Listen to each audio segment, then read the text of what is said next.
Here is a list of things to avoid when learning a language. In return for being concise and saving you some time, liking the video and subscribing to the channel would be greatly appreciated. Thank you. Hi, I'm Jackson from The Traveling Linguist, and these are things that you should not do when learning a language. Also, before we start the video, I want to validate myself in giving all these pieces of advice or anti-advice. I've been learning Portuguese for almost 3 years, and I'm conversational. I've been learning Swahili for 2 years, and I've been learning Thai for 2 months.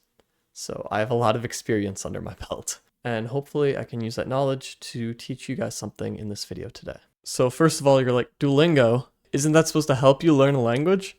And yes, it is, but I honestly think it's so inefficient that it's practically a waste of time if you use it to study your language. So if you don't want to learn a language, you should go as deep into the Duolingo storyline as you possibly can. There are better, more productive things you can do rather than use Duolingo. I made a video on how to use Duolingo effectively. I would recommend watching it if you are curious at all. So I do not recommend using Duolingo to study a language. Other methods are far more effective. And speaking of other methods, just listening to podcasts is not a good way to study a language if you just started. Consuming input that is far too difficult for you will not really help you. It will help you, but the degree to which it will help you won't be as drastic as you think. So although you are improving, it's only a slight improvement rather than leaps and bounds. So if you just started learning your language, I don't recommend listening to podcasts where people talk at a conversational speed. It's going to be very, very difficult for you to retain and learn a lot of information. And also on the flip side, you could look at it in terms of consuming content that is too easy for you. If you are advanced in learning a language, you aren't going to want to practice using flashcards. That is far below your skill level. Or if you are really good at a language, you don't want the person who you are speaking with to speak very slowly and clearly for you. You already know how to do that. It's when they speak very, very quickly and when they kind of blend together their words, that's when it becomes more challenging and you will progress faster than if you had them speak to you as if you were a beginner. Next, do not learn low-frequency words. There are words in languages that are spoken far more often than other words. For example, I use the words because, but, I, learn, teach, improve. Those sorts of words I use a lot. I don't use words like turquoise, pterodactyl, synonym, meteor. I don't use those words frequently. So why would I spend my time learning words that I don't even use that much? It doesn't make sense. There is an exception for this. If you're an advanced learner, then it probably makes more sense, but it is not a good idea if you are an intermediate or a beginner. Another thing that you shouldn't do if you want to learn a language is choose a language that you aren't interested in. You are going to make it so difficult for yourself to learn a language if you aren't even interested in learning it in the first place. It's like dragging yourself to do chores. It's going to be really hard. It's an uphill battle, and it'll make it far more difficult to actually learn the language than if you just enjoyed it. If you enjoyed it, you would go out of your way to practice and to study. But if you don't, you'll have to force yourself. That difference in mindset is extremely important when it comes to learning a language, because that is the difference between spending 20 minutes a day versus 10 minutes a day, or 2 hours a week versus 30 minutes a week. So not only are you forcing yourself to learn language that you don't like all that much, but you're also spending more time learning the thing that you don't want to do. Alongside that, choosing how you spend your time is also extremely important. Because if you study for 2 hours a week, but you fit those 2 hours all into one block on Sunday and do that every week, you will progress more slowly than if you studied for 20 minutes every day, Monday through Saturday. And there are studies that show that this is true. One that comes to mind is when they had two groups of typists, one that typed for an hour every day for 2 weeks, and another group of typists that typed for 2 hours every other day for 2 weeks. The typists who typed every day showed more improvement than those who didn't.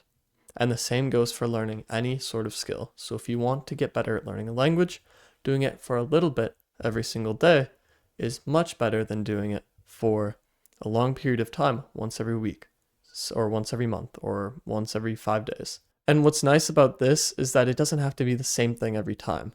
You can talk one day and then listen the next, and then read the next, and then text the next. You can kind of cycle through how you want to learn to keep it fresh, so it's not the same thing over and over and over. And this is important for not getting burnt out either. And this ties in perfectly with what I want to say next, and that is you don't want to hyper focus on any one particular area. A large vocabulary is amazing, right? But if you don't know the proper grammar and how to speak and how to listen, then it's kind of useless. And that goes for anything. If you are really good at speaking but can't listen, it's a very one-sided conversation. If your grammar is perfect and you have a large vocabulary, but you have a hard time listening, it's going to be difficult to follow directions, and it's also difficult to speak in that instance. Having a combination of all of these different skills to work together to speak your language is extremely, extremely important. So when you learn your language, do not only practice listening. Make sure you practice speaking too. Speaking is the one that most people don't practice because it is scary, which is completely normal. Oh my gosh, these are just bang, bang, bang. These are just tying into one another so nicely. The next thing is don't be afraid. It's just that easy. Just don't be afraid. Try your best to get out of your comfort zone and speak, even though that you know you'll make mistakes, or listen, even though you know you won't be able to understand everything. It's all part of the process, and I'm sure the person that you're speaking with is happy to help you. And it's also one of those things that the more you do it, the easier it gets, especially in any particular language. So if you've already learned one language, chances are getting out there and speaking to a native is going to be far easier than it was when you learned your first language or learned your second language. You know what I mean? So when you first start doing it, it's really, really scary. But as you continue to do it, it gets easier and easier and easier. Not only because you get used to the feeling of not knowing, but you also get better at the language. So you'll have these moments less. It's the worst in the beginning, but it'll gradually get better. Next thing I want to talk about is expectations. It will be very difficult for you to learn a language if you think you will do it in 3 months. It's going to be really hard to do it in 3 months. I don't know anybody who's learned a language in 3 months. So if you think you're going to be the exception, good luck with that. But I think this holds people back a lot because they say, oh, I'm going to learn a language. I'm going to be this good by this time, but they completely underestimate how long it will take them because it is so hard to rewire your brain like that. Make sure when setting goals that you're very practical and you give yourself a lot of leeway, because if you start missing those goals, it becomes increasingly easy to give up. And if you give up, obviously, you'll never learn your language. If you are able to play the long game, you will see results with far more certainty. You are much more likely to see results if you set your time frame in years instead of months, because you can look back years ago and say, wow, I've improved so much. It's harder to do that the shorter your time frame is. For example, I can't look back on last week and say, wow, my Portuguese was so much worse last week. I'm at a point where I have to look at it in months at least. And even 3 months ago, it's hard for me to tell how much worse I was at Portuguese because I don't think I've improved that much in 3 months. But over the last year, if I look back to where I was last year, I'm far more competent than I was. So, in short, when you plan on learning your language, or when you are learning your language, don't neglect setting a time frame far in advance, because this will set yourself up for success and you will be less likely to fail. And I also want to mention, you not being able to learn a language in 6 months like YouTubers, that's completely normal and you should never ever be ashamed of that. Your progress is your progress, and the most important thing is that you learn and you never give up. With those things, it's almost impossible for you to fail. So never ever let anybody put you down for how little you will have learned, because it is hard to learn languages. The next thing that I don't want you to do is stick to one particular accent in your language. Most languages have a variety of accents. I'm learning Portuguese, and there are so many accents that just blow me away. Understanding Portuguese from Portugal, Português Portugal, is so hard for me. It sounds like Russian. It's the equivalent of trying to listen to somebody from Ireland speak. It's you got to kind of fit together the sentences a little bit after they say it, you know what I mean? And that's kind of how I feel when I speak in Portuguese with somebody from Portugal. And even within Brazil, there are so many accents that if you only listen to somebody from the south, it'll sound a lot like Spanish. But then you listen to somebody from Rio, they will sound completely different and use completely different slang too. So it's important to listen and use and practice and work with all these different accents so that you're more well-rounded in your language. The last thing that I want to talk about is analysis paralysis. Don't let it be you. There's so much information on learning languages, but the most important thing you can do is start, keep with it, and keep learning. Not only learning your language, but learning how to learn your language. These are all important things.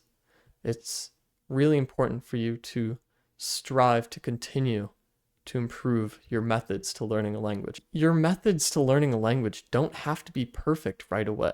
That's unrealistic. If you think you're going to be perfect at something the first time you try it, think again. It's not going to happen. It's okay to not be perfect when you start learning your language, at learning languages.